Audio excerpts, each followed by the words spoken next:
Bonjour, bienvenue sur Diagonale TV, spécial grand champion de l'histoire du jeu d'échecs avec Jérôme Maufras. Salut Jérôme. Salut Stéphane.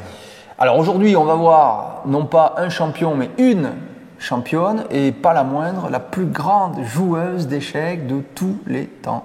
C'est le titre qu'elle mérite. Il n'y a pas de joueuse qui lui soit comparable dans l'histoire du jeu d'échecs.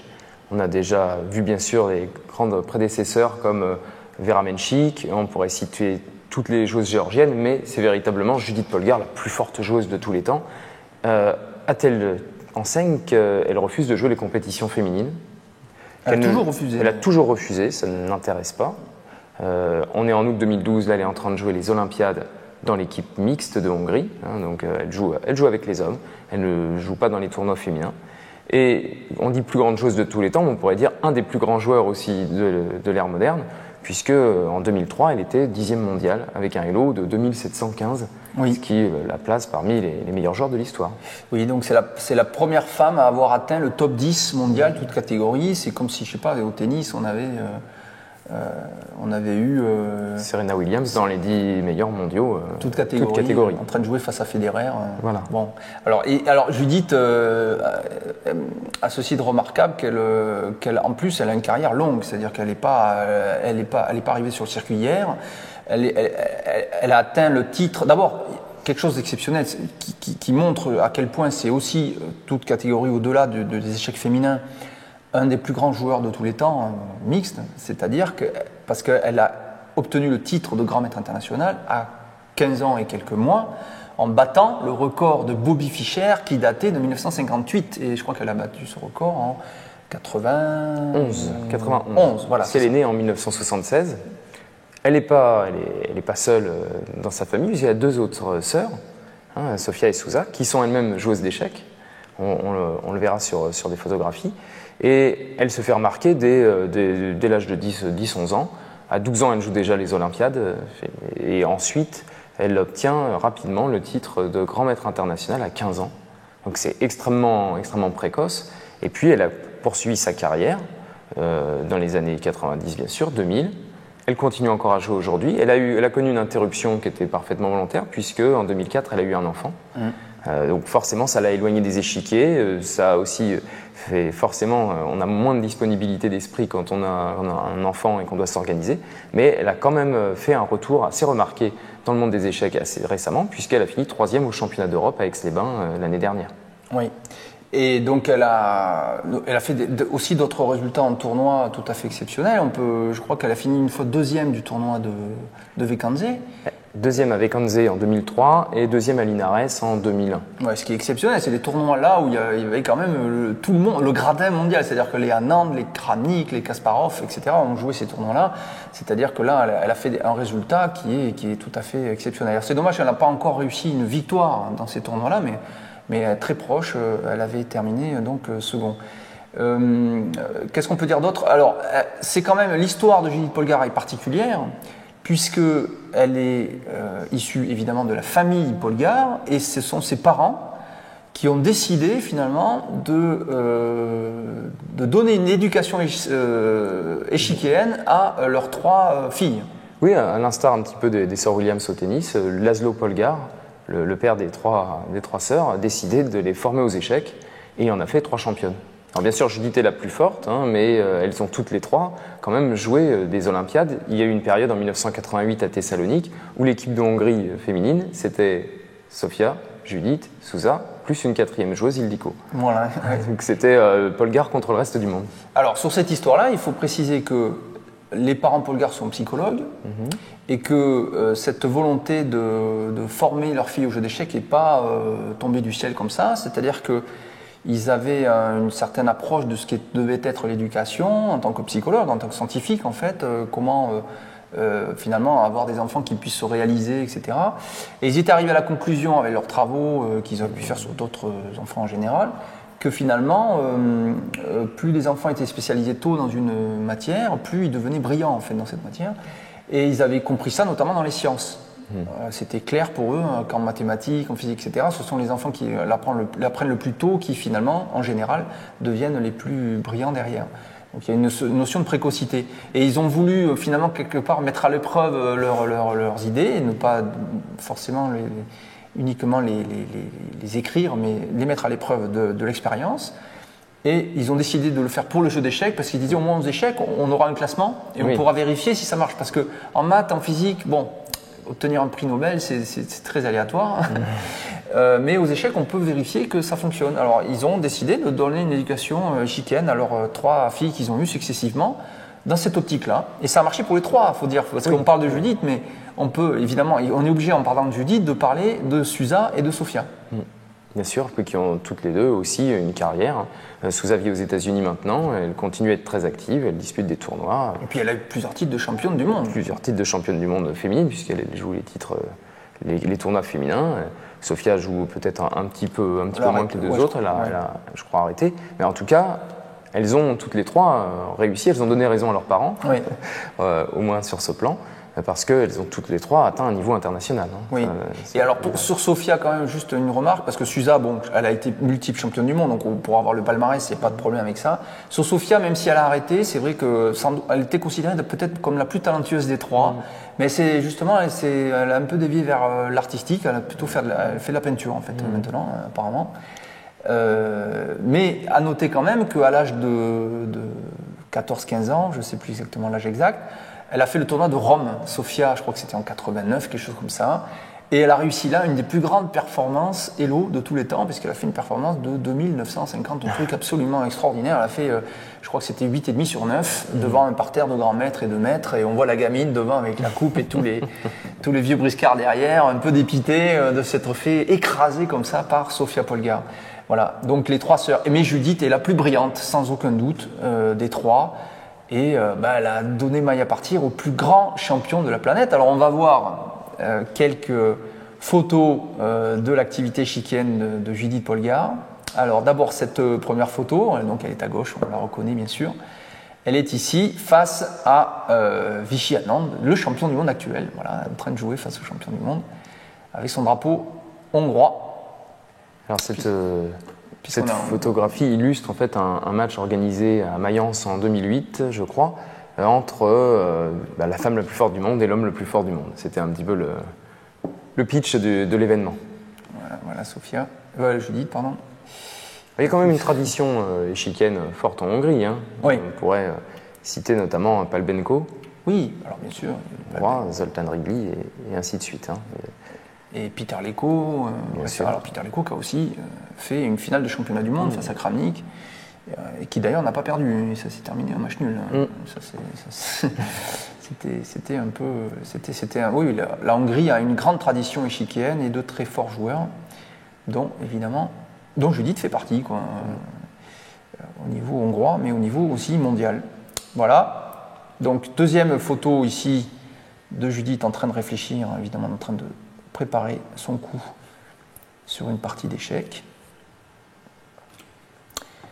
Voilà, ici une troisième, toujours assez à Mayence, d'ailleurs, toujours. Voilà, une troisième partie. On note sur l'échiquier qu'il est connecté ici, c'est un échiquier électronique évidemment, et qui permet de récupérer les coups automatiquement, sans besoin de les noter. Voilà, Judith qui prépare son prochain coup.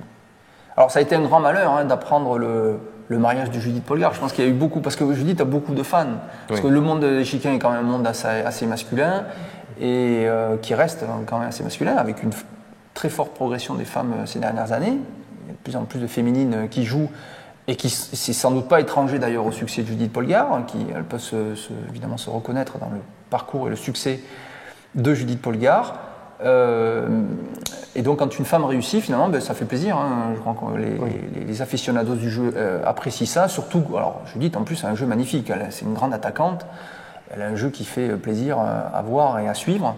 Et il y avait sans doute beaucoup de fans d'échecs qui étaient un peu amoureux d'elle par procuration. Elle a épousé quelqu'un qui n'a rien à voir avec le monde des échecs, puisque son mari est vétérinaire, je crois. Exactement, tout à fait, c'est juste. Et hongrois. Et hongrois, l'un n'empêche pas l'autre. Voilà, donc il fallait être hongrois, donc ceux qui n'étaient pas hongrois, ils peuvent se consoler. Donc ici, alors une dernière photo qui est floue mais qui est importante, puisque c'est une photo où les 3 sœurs Polgár sont réunies au sein de l'équipe hongroise qui représentait l'équipe. Alors c'est l'équipe féminine ou c'est l'équipe toute catégorie? Non, c'est l'équipe féminine. Donc je pense que c'est la seule photo de Judith Polgar jouant une compétition féminine. Elle a 12 ans. Hein. Parce qu'elle est encore très jeune. Voilà, elle a 12 ans. On est à Thessalonique en 1988, c'est ça. Et elle est avec ses 3 sœurs. Donc l'équipe de Hongrie est constituée des 3 sœurs Polgar. De gauche à droite, donc on a Sofia. Puis en rouge, on a Judith. Et en vert, tout à droite, on a Souza. Et la joueuse qui est en bleu s'appelle Igliko. Et elle est la 4e. Donc en fait, c'est quasiment les 3 sœurs Polgar qui constituent l'équipe féminine des Olympiades de la Hongrie. C'est un fait unique dans l'histoire. Oui. Je ne crois pas qu'il y ait déjà eu comme ça une fratrie, ni chez les hommes ni chez les femmes, qui à ce point puisse représenter son pays. Exact. Voilà. Et enfin, alors ici on a montré, alors c'est pas Judith, mais pour montrer quand même que c'est aussi une famille de champions, on a ici une photo de Suza Polgar, la sœur aînée, celle qui a défriché le terrain pour les autres, hein, parce que Judith elle-même a dit qu'évidemment le fait que Suza, son aînée elle-même, ait déjà l'expérience du jeu l'a beaucoup aidé à progresser beaucoup plus vite puisqu'elle s'entraînait entre elles.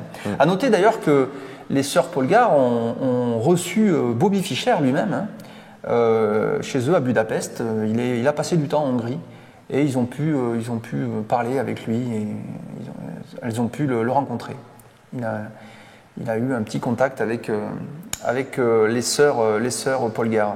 Lui-même avait fait des déclarations pas très sympathiques à l'encontre des joueuses d'échecs dans les années 70 en disant qu'il était capable de jouer contre n'importe quelle joueuse en lui laissant l'avantage d'une pièce. Oui, à l'époque. À l'époque, je pense pas qu'il aurait, même au top de sa forme, je pense pas qu'il serait permis de laisser ne serait-ce qu'un pion à Judith Polgar. Hein. Oui, là c'est plus pareil. C'est plus pareil, hein, c'est plus la même histoire. Voilà, donc on revient sur le plateau et puis on va passer à notre partie du jour, puisque nous allons voir maintenant une partie entre Anatoly Karpov et Judith Polgar qui a lieu à Alma-Ata. C'est un blitz entre le champion du monde et Judith Polgar qui démarre ici par le coup de Karpov C4.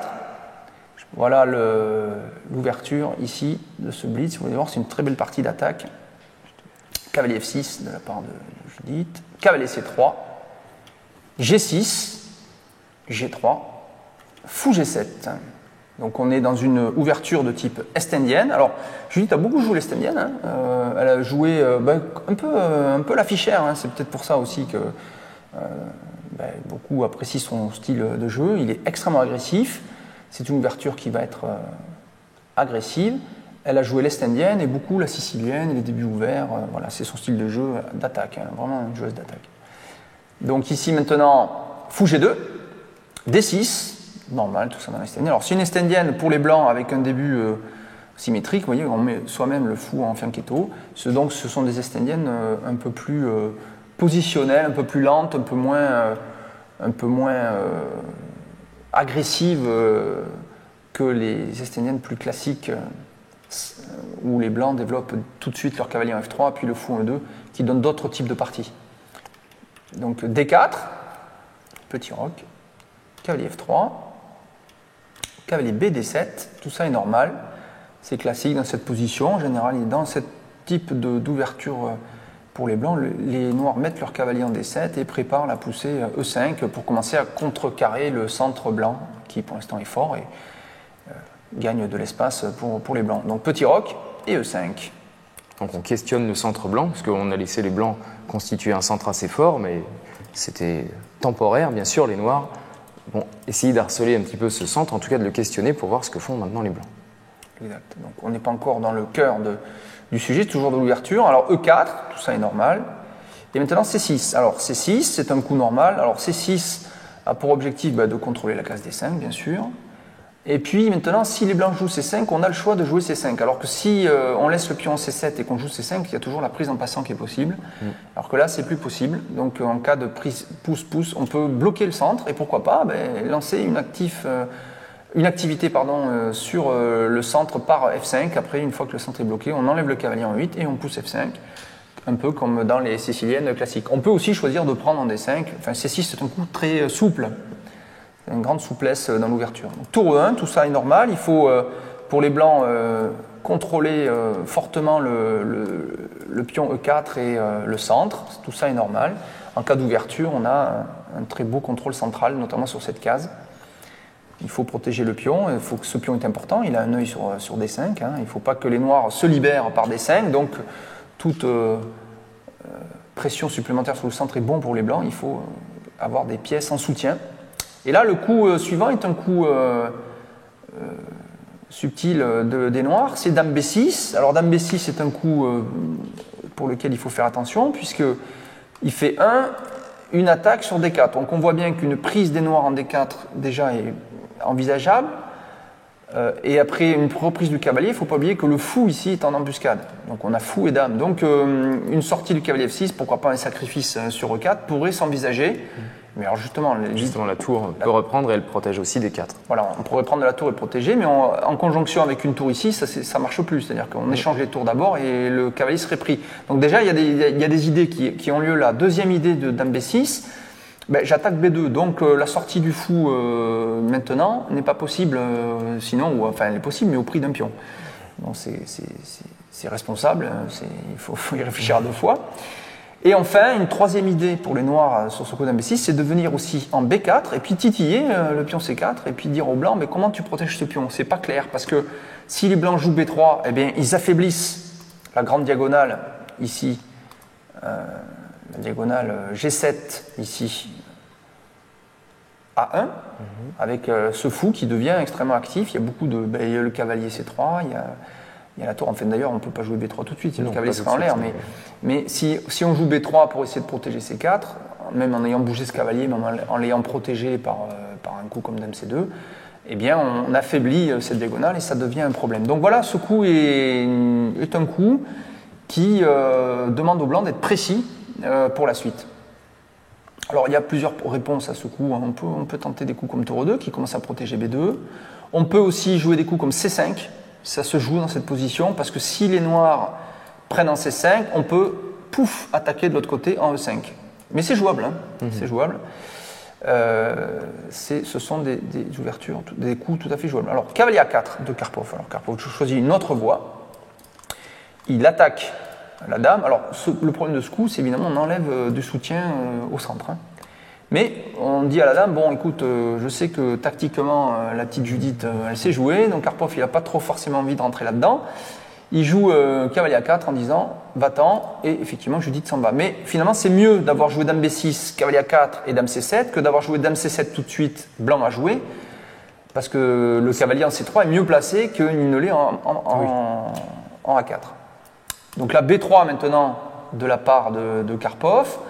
Alors B3 a sans doute maintenant pour idée de jouer fou B2 et d'enlever maintenant toute velléité de développement de ce fou G7 ici. Là, l'affaiblissement n'est pas très grave puisqu'on contrôle bien la case D4. Hein. En cas de prise, on est bien défendu, il n'y a pas de souci. Voilà, donc B3, pourquoi pas. En plus, bon, en jouant B3, on protège le cavalier A4. Mais Judith en profite tout de suite maintenant de cette disposition, puisqu'elle joue le coup B5.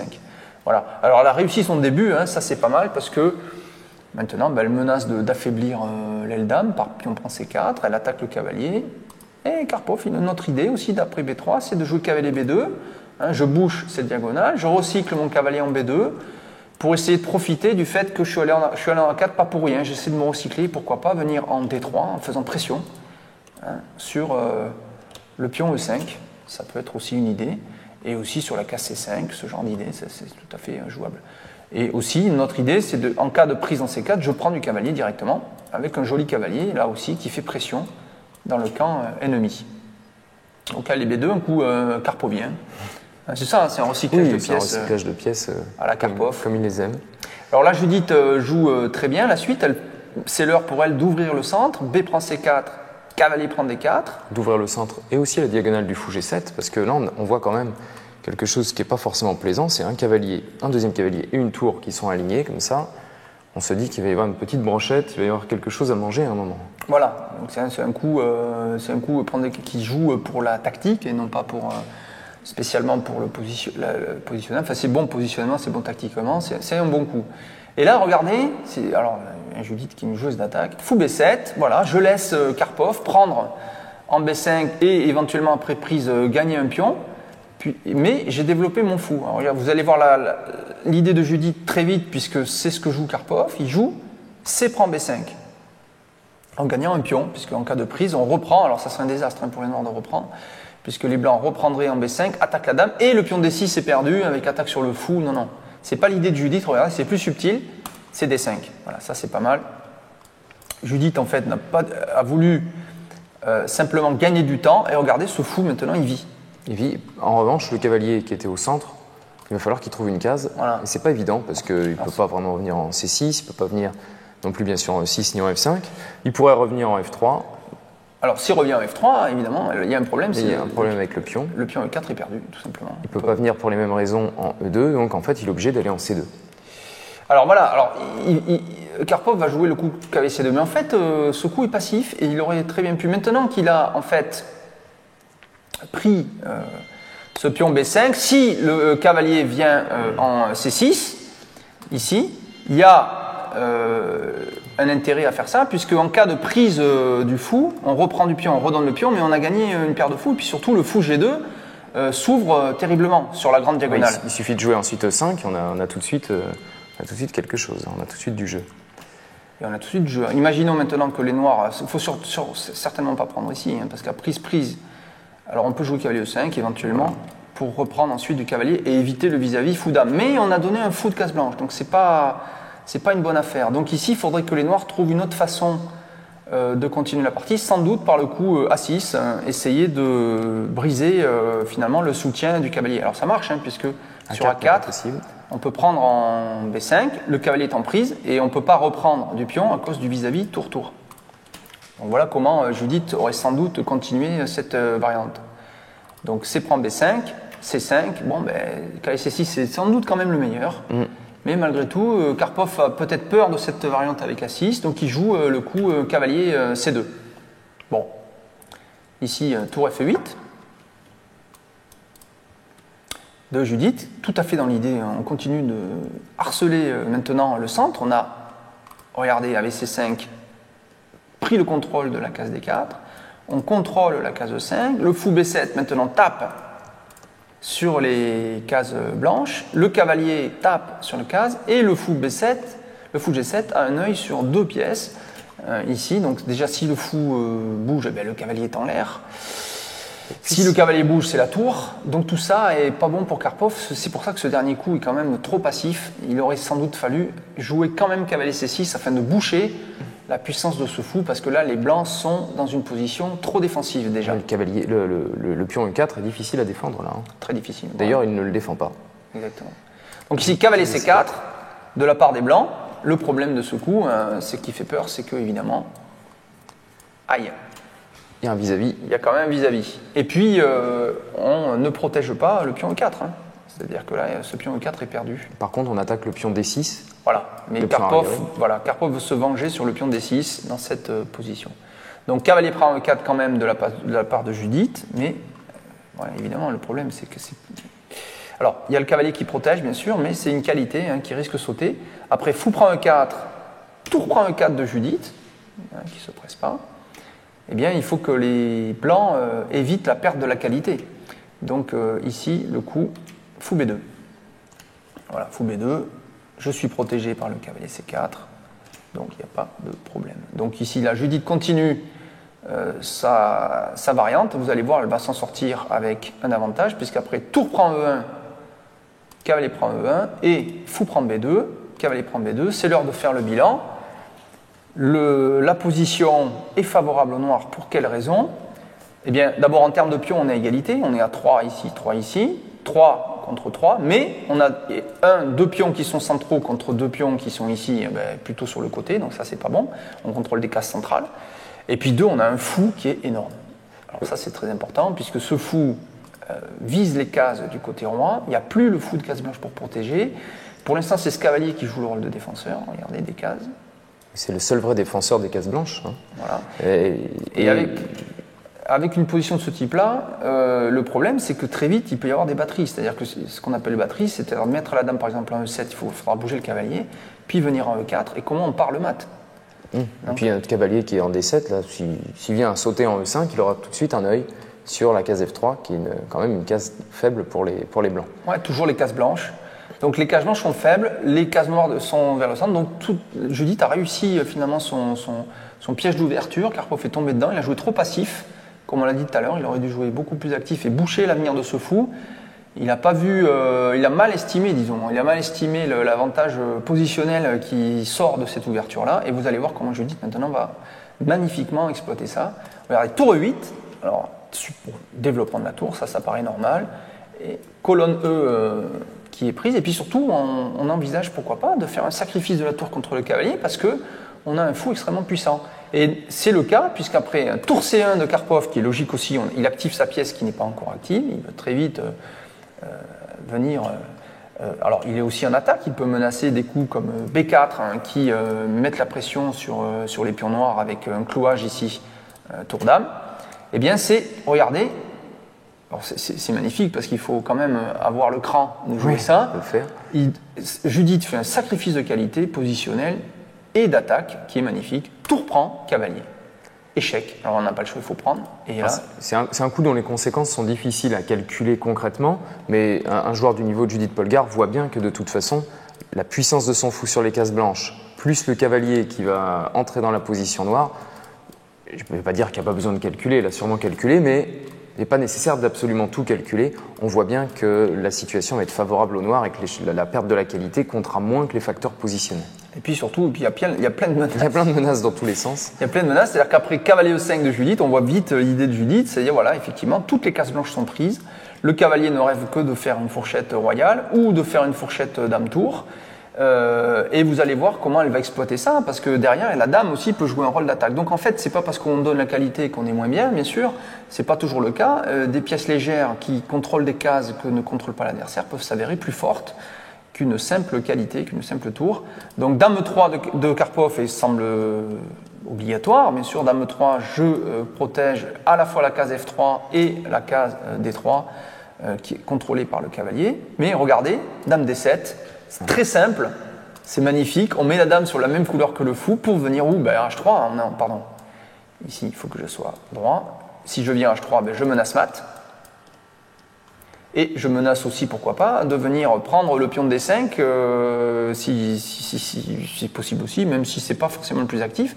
Mais si je prends le pion B5, je peux revenir après sur la case C6 et je menace là encore des mates. Et on ne peut pas protéger parce que des coups comme F3, c'est cavalier prend. Toutes les pièces sont sur les cases blanches. Le fait que le pion G2 soit poussé en G3 crée un réseau de cases faibles impressionnant autour du roi blanc. Et regardez les pions, ils sont sur noir. Et donc du coup, on n'a rien pour défendre les cases blanches. A noter que la seule pièce mineure capable de protéger les cases blanches, c'est ce cavalier. Mais ce cavalier, il protège déjà les cases blanches. Donc s'il veut venir défendre, il faudrait qu'il joue d'abord en D3, puis en E1 pour venir péniblement défendre deux cases blanches. Et encore, ça ne défendrait pas la case H1. Donc, mais c'est lent, tout ça est lent. Et en plus, on peut échanger. Alors Karpov voit toutes ces menaces, il joue le coup F4, alors qu'il a l'air de gagner du temps, puisqu'il attaque le cavalier, première chose. Et deux, il peut jouer des coups comme tour C2 pour commencer à essayer de boucher les trous. C'est ça l'idée, c'est de ne pas laisser le roi trop isolé. Mais regardez la suite, dame H3, simple, menace mat. Donc déjà, le coup d'attaque sur le cavalier n'en est pas vraiment un. Il faut protéger le mat. Donc Karpov joue dame 2. Alors c'est là qu'on se dit qu'il aurait peut-être pu jouer dame 2 ou le dame 3 tout à l'heure, bien sûr. Et là, sur dame 2, regardez, cavalier F3 échec, et c'est fini déjà. Enfin, c'est fini. Le roi blanc, où il va? C'est-à-dire qu'on ne peut pas aller en H1, on peut, mais cavalier D4. Et on gagne la dame. Échec du fou, et donc la dame est perdue. Donc il n'y a qu'un seul coup. Alors déjà, c'est pas bon quand il vous reste qu'un seul coup. Roi F2. Alors, regardez déjà pour la qualité ce qu'on obtient. Dame prend H2 échec. Et après roi E3. Dame prend G3. On a déjà récupéré deux pions. Là, elle s'est déjà remboursée. Et maintenant, il y a deux pions passés. Le pion D6 et le pion H7. Ce pion est passé. Ce pion est passé. Ça veut dire quoi, passé? Ça veut dire qu'il n'y a pas... Il n'y a pas de vis-à-vis. Il n'y a pas de vis-à-vis qui peut empêcher d'aller à dame. Donc, et puis l'attaque continue en plus. L'attaque continue, exactement. Donc après dame G3... Dame F2 de Karpov, il veut essayer de changer les dames, il a bien vu tout ça. Et Judith n'a pas intérêt parce que, regardez, le roi blanc est extrêmement faible. Donc elle a intérêt à continuer à garder toutes ses menaces. Elle joue dame H3, très bien. Dame H3, elle peut menacer de revenir en E6, faire un échec. Éventuellement, pourquoi pas en F5 pour faire venir en E4 échec et prendre le dernier pion F4, tout est bien. Et puis elle menace l'échec et la découverte, le cavalier peut aller où il veut, ça fera échec. Par exemple, il peut venir ici, il peut venir là, il peut venir dans plein d'endroits, ce cavalier, et ça fait créer un échec de la dame, et donc il y a de gros soucis. Par exemple, un coup comme cavalier D3 de Karpov serait puni, tout simplement, par... c'est le coup de la partie, d'ailleurs. C'est le coup de la partie. C'est le coup de la partie. Elle aurait pu jouer simplement cavalier E5, je pense que ça gagne tout de suite. Elle a joué autre chose ici. Cavalier G5. Pourquoi elle ne joue pas cavalier E5 ? Qu'est-ce qui se passe au cavalier E5 ? Cavalier E5 échec. Il peut partir en D2. Ouais, il perd tout, quoi. Ouais. Donc, d'accord, cavalier G5, en fait, c'est ça. Elle a joué cavalier G5, encore mieux. Oui, parce qu'en fait, il perd la dame. Il perd la dame sur roi D2, puisqu'il y a la fourchette. Ouais, mais s'il joue roi D2, en fait, il perd la dame avec une fourchette. Voilà. Et où va le roi ? Alors, on ne peut pas venir ici, on ne peut pas mettre la dame en protection, puisqu'il y a le cavalier à le fou. Donc, on est obligé d'aller en E2. Elle se régale, en fait, le bon là, mais en fait, Karpov, il s'amuse. Alors, c'est un blitz. Hein. Oui, c'est quand même un blitz. En fait, il aurait pu abandonner probablement dès le magnifique Dame H3. Dame H3 en fait. Dès cette position, Dame H3, en fait, il n'y a presque plus de défense. Après Dame E2, cavalier échec, c'est déjà fini. Peut-être en partie lente, il aurait abandonné, mais comme c'est un blitz, il joue encore quelques coups.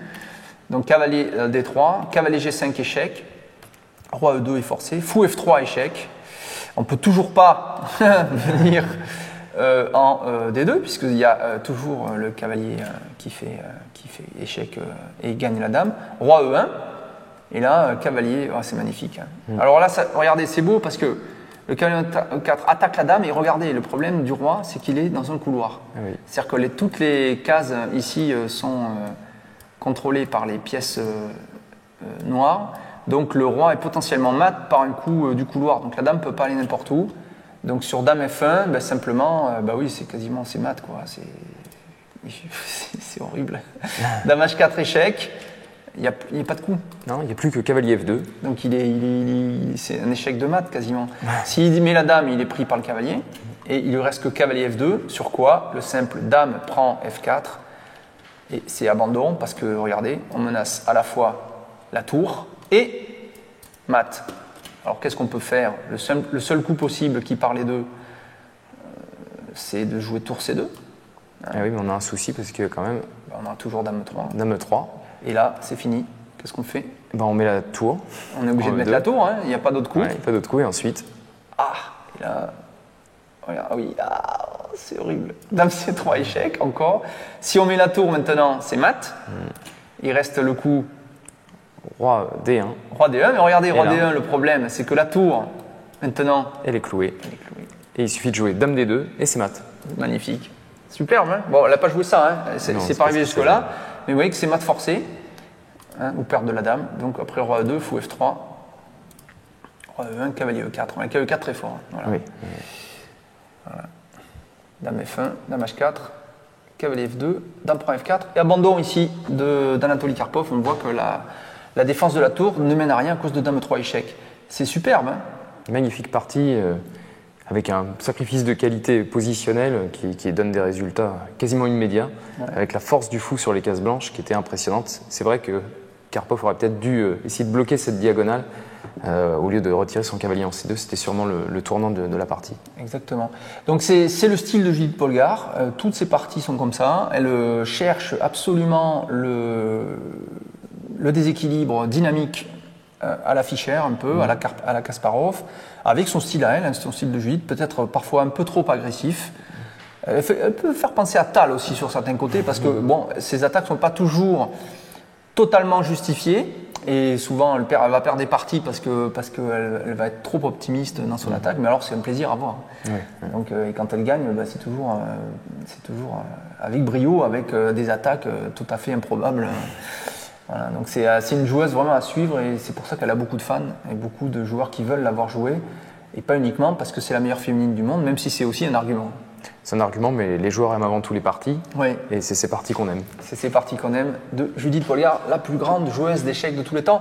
Voilà, merci pour cette émission, cette plongée dans l'histoire de la carrière de Judith Polgar, qui n'est pas finie. Elle est encore jeune, elle peut encore faire de très très beaux résultats pendant 10, 15, 20 ans, 30 ans ou plus. Et on aura plaisir bien sûr à la suivre, mais elle fait d'ores et déjà partie de la légende du jeu d'échecs par ses résultats échiquiens. Merci Jérôme. Merci Stéphane. Et à bientôt pour une nouvelle émission Diagonale TV sur les grands champions de l'histoire du jeu d'échecs. Au revoir. Au revoir.